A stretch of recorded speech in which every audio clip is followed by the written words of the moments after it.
শোনো গল্প বলি চ্যানেলে আজকে শোনাবো বনফুলের লেখা দুটি ছোট গল্প। প্রথম গল্প অদ্বিতীয়া। বেশ ছিলাম। আপিসে সাহেব এবং গৃহে মা ষষ্ঠী আমার প্রতি সদয় ছিলেন। সাহেব আমার মাহিনা এবং মা ষষ্ঠী আমার সংসার বাড়াইতেছিলেন। আমার পিতৃমাতৃকুলে আর কেহ ছিল না। উত্তরাধিকার সূত্রে কিছু টাকাও জুটিয়া গিয়াছিল। খাসা ছিলাম। প্রভাবতী অর্থাৎ আমার গৃহিণী গড়ে বছরে 1.5টি করিয়া সন্তান প্রসব করিয়া 4 বৎসরেই আমাকে 6টি পুত্রকন্যার মালিক করিয়া তুলিয়াছিলেন। মাঝে 2বার যমজ হয়।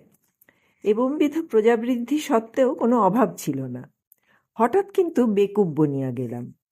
5ম বর্ষেও গৃহিণী তাহার স্বাভাবিক গর্ভভার বহন করিতেছিলেন। এবার কিন্তু ব্যাপারটা স্বাভাবিক হইলেও সহজ ছিল না বোঝা গেল। কারণ তিনি মারাই গেলেন। তিনি তাহার পিত্রালয় শান্তিপুরে ছিলেন। যদিও আমার শ্বশুর ও শাশুড়ি উভয়েই অনেককাল স্বর্গীয় হইয়াছেন, কিন্তু আমার শ্যালক বিনোদ ডাক্তার বলিয়া প্রভা প্রতিবারই সেখানে যাইত। বিনোদ লিখিতেছে, হঠাৎ এক্লেম্পসিয়া হইয়া দিদি 3-4 ঘন্টার মধ্যে মারা গেলেন। আপনাকে খবর দেওয়ার সময় ছিল না। কিডনি খারাপ ছিল। শেষদি ছেলেদের লইয়া সম্বলপুরে চলিয়া গিয়াছেন। তাহার চিঠি বোধহয় পাইয়াছেন। পাইলাম তো। তিনি লিখিতেছেন, কি করিবে বলো ভাই, সবই অদৃষ্ট। তোমার ছেলেমেয়েরা এখন আমার কাছে কিছুদিন থাকুক। আমি তো বাঁজা মানুষ, আমার কোনো অসুবিধা হইবে না। ছেলেরা ভালোই আছে, কোনো ভাবনা করিও না। ইতি। কিংকর্তব্য বিমূঢ় হইয়া ছুটির দরখাস্ত করিলাম। কপালগুণে আমার সাহেবও বদলি হইয়া গিয়াছিলেন। ছুটি সুতরাং মঞ্জুর হইল না। 2 মাস পরে সম্বলপুরবাসিনী শারিকার আরেকখানি পত্র পাইলাম। তিনি অন্যান্য নানা কথার পর লিখিতেছেন, প্রভা সতীলক্ষ্মী ভাগ্যবতী ছিল। সে গেছে, বেশ গেছে। জাজ্জল্যমান স্বামী ছেলে পুলে সব রেখে গেছে।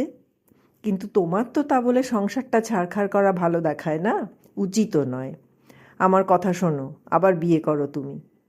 এখানে একটি বেশ ডাগর মেয়ে আছে, যদি তোমার ইচ্ছে হয় বলো, সম্বন্ধ করি। আমার তো মেয়েটিকে বেশ পছন্দ, তোমার নিশ্চয়ই পছন্দ হবে, ইত্যাকার নানারূপ কথা। 7 দিন ভাবিয়া, অর্থাৎ 1 টিন চা ও 5 টিন সিগারেট নিঃশেষ করিয়া আমি এই চিরন্তন সমস্যার যে মীমাংসা করিলাম, তাহা মোটেই অসাধারণ নয়। শেষ দিকে যে পত্র দিলাম তাহা অংশত এইরূপ। বিয়ে করতে আর ইচ্ছে হয় না, প্রভার কথা সর্বদাই মনে পড়ে। কিন্তু দেখো শেষদি, আমার ইচ্ছে অনিচ্ছের ওপর নির্ভর করে তো সংসার বসে নেই। সে আপনার চালে ঠিক চলছে ও চলবে। সুতরাং ভাবপ্রবণ হওয়াটা শোভন হলেও সুযুক্তির নয়, এটা ঠিকই। তাছাড়া দেখো, আমরা মা ফলেষু কদাচন দেশের লোক।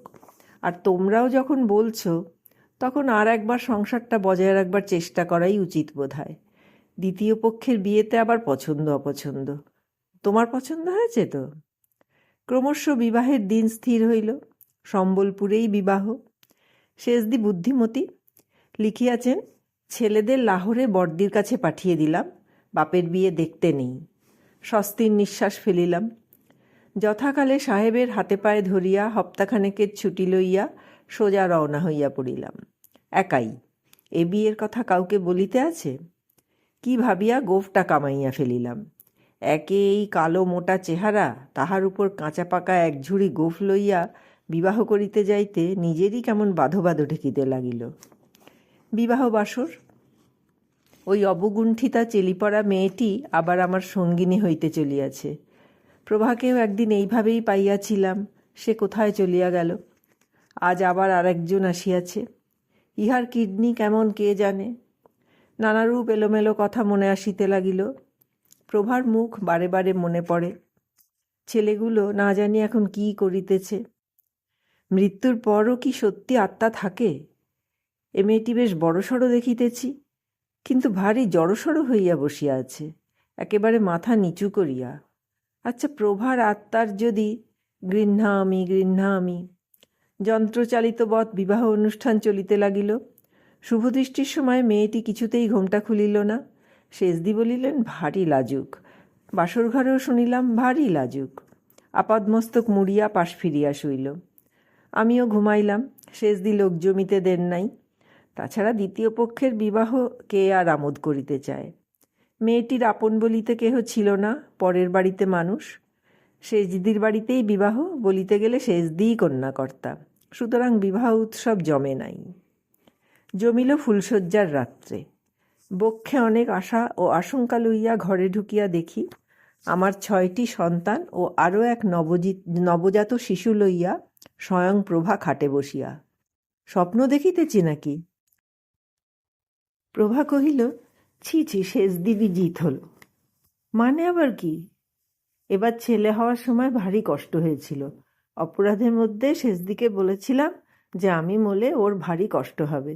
সেজদি বলল হাতি হবে, 3 মাস যেতে না যেতে ফের বিয়ে করবে। আমি বললাম কক্ষনো নয়।